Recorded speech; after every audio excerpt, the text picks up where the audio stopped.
Welcome to our second video in the series of covering the Great Game. Sit back and relax.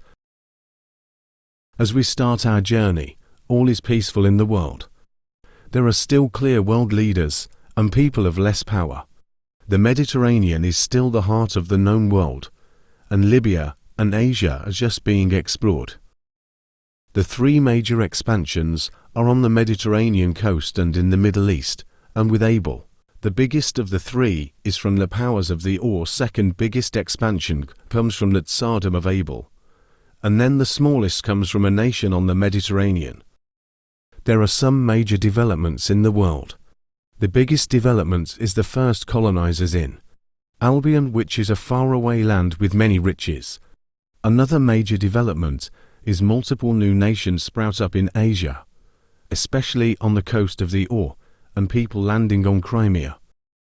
With this map, you can more clearly see all the members of alliances and defensive groups.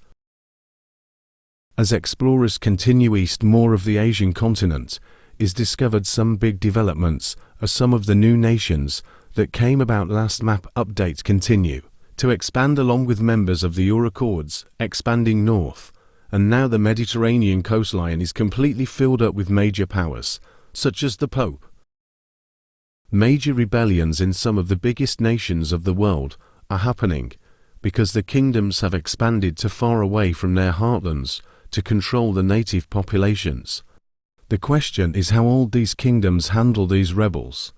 The Mediterranean powers, now seeing as the coastline is completely full, set their goals inward towards better lands, and with a controversial decision from one of the leaders of the Accords, they have decided to make puppet states within the Caucasus, and two new powers have risen in Europe. Their future is bright. Let's see how they survive. With this new map update, the Arabian Peninsula is completely filled with members of the Accords, and once separated kingdoms have now created a land bridge between the two in the Sahara Desert, and that Tsardom of Able now lands on the west shores of the Sea of Able, looking for a brighter future in Europe. Most kingdoms' rebellions have not been defeated, but the kingdoms are putting great emphasis on dealing with these rebels. Some of the best explorers have ventured out to the Atlantis in search of new lands and have found a plethora of islands. One of the biggest changes on the map is a purchase of the Sahara land bridge between the two kingdoms, giving the native African kingdom a double size. And as you can see, most rebellions have been crushed with the aid of neighboring nations or the hindrance of neighboring nations. Some major occurrences have happened since the last map update, one such being the African kingdom expands further south into the Sahara, and the Accord, taking the rest of the Arabian Peninsula, and then expanding to the Horn of Africa. That Tsardom of the Able expand a land bridge to the Crimean Sea to be able to use major waterways. And the two German kingdoms are trying to circle each other along with the major player on the Mediterranean, taking the Iberian Peninsula. This one's a doozy, so hold onto your hats. The German tries expand in all directions, growing their strength. Plutinia continues to take ports along the French and Dutch coast. That Tsardom of Able starts to bulk the land corridor and lands in India, and the Horn of Africa is colonized by Edom. As punishment for snaking and other crimes, a curse has been put onto the land, which has been named the Curse of Ra. How will nations react to this after being cut off from one another? Will colonies rebel, or will they stick together?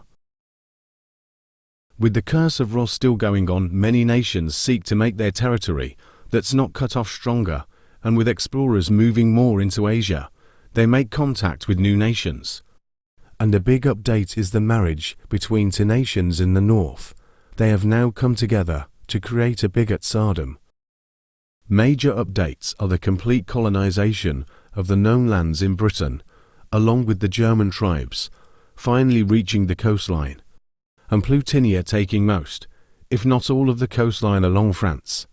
Able makes the Great Banks of Able in an archipelago of islands. After some time, the curse of Ra is lifted and nations are finally able to traverse the world openly again. But because of this curse, rebels have popped up in the land corridor of Abel, and now the kingdom is needing to fight them, and the kingdom in Tibet expand east, and a small African colony expands some more along the coastline. As the world ages, new kingdoms pop up in Europe, Africa, and Asia. Their future is quite bright, so we look forward to it. Plutinia, now needing a kingdom to rule the Iberian Peninsula, set up a Spanish kingdom, giving them important allies. Also, somehow a communist nation has formed in Vietnam. Thanks for watching one of my longest videos yet. Hit that like and subscribe button and comment what I should cover in my next alternate history video.